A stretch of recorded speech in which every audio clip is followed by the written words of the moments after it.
Sais-tu pourquoi le marché de l'immobilier actuel est tel qu'il est? Dans cette vidéo, je vais te raconter l'histoire de l'immobilier de la Seconde Guerre mondiale à aujourd'hui et comment l'IA est en train de briser les codes traditionnels. Je vais te parler de l'épopée des Trente Glorieuses, du choc européen et de la révolution de l'IA. Mais avant, je t'invite à t'abonner à ma chaîne, à liker et à partager. Et pour ne pas rater ma prochaine vidéo, n'oublie pas d'activer la cloche de notification.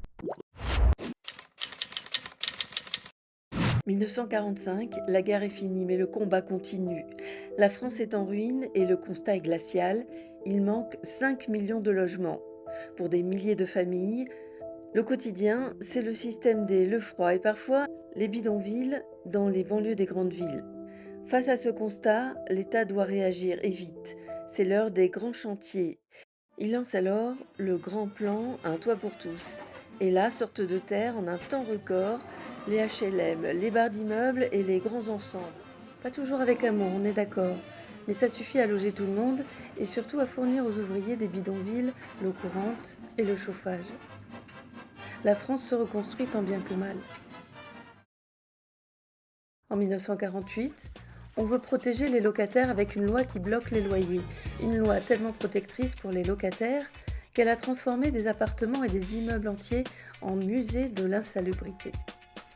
Imagine, tu loues un appartement en 1948 et 50 ans après, le loyer n'a pas bougé. C'est bien pour les locataires, mais un peu moins bien pour les propriétaires qui n'ont plus les moyens d'entretenir leurs biens. Les effets de cette loi se feront ressentir pendant plusieurs décennies. Les propriétaires jugeant l'investissement immobilier pas du tout avantageux pour eux, bien sûr. Dans les années 1960, le vent tourne. Le béton des cités ne suffit plus. Arrive la star des Trente Glorieuses. Le nouveau rêve français s'appelle la maison individuelle, le pavillon avec jardin.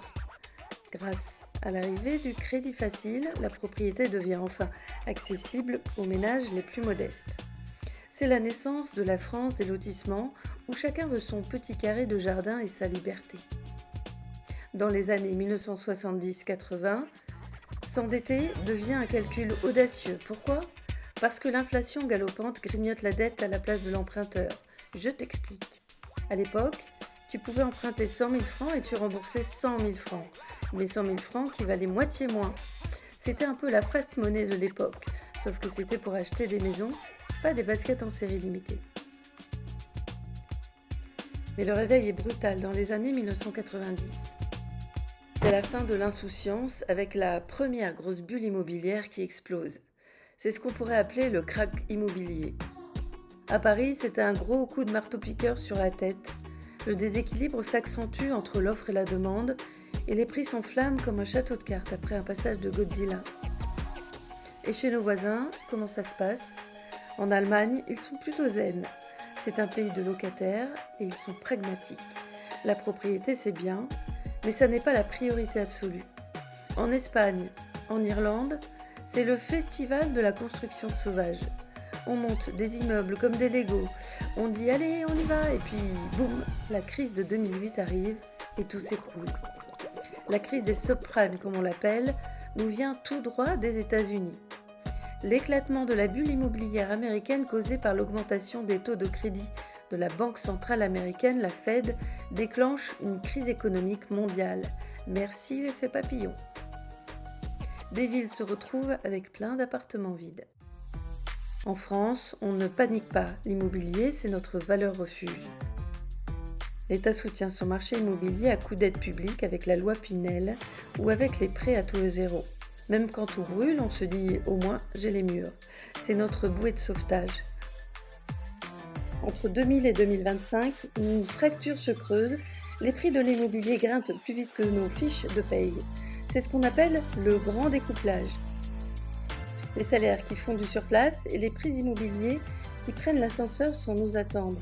C'est un peu comme vouloir attraper un bus qui roule à pleine vitesse. Et là, on a de nouveaux monstres à affronter.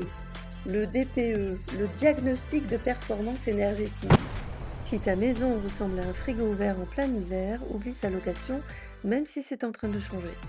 Les usages évoluent aussi, entre le télétravail plus fréquent depuis le Covid, qui pousse aux exodes vers les villes moyennes, et l'interdiction de louer des passoires thermiques, les règles du jeu changent. Il faut faire preuve de résilience.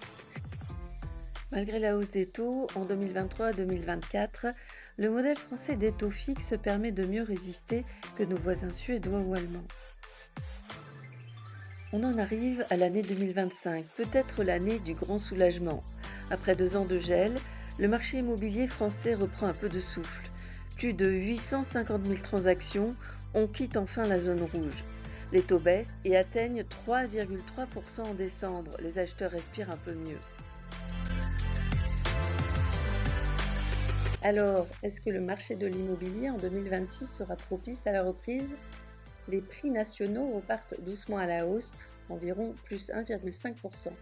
Mais c'est un marché à 2 vitesses.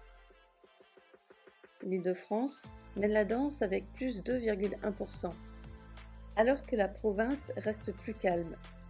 Une mauvaise nouvelle, les taux ne vont plus baisser. Ils semblent se stabiliser autour de 3,25%.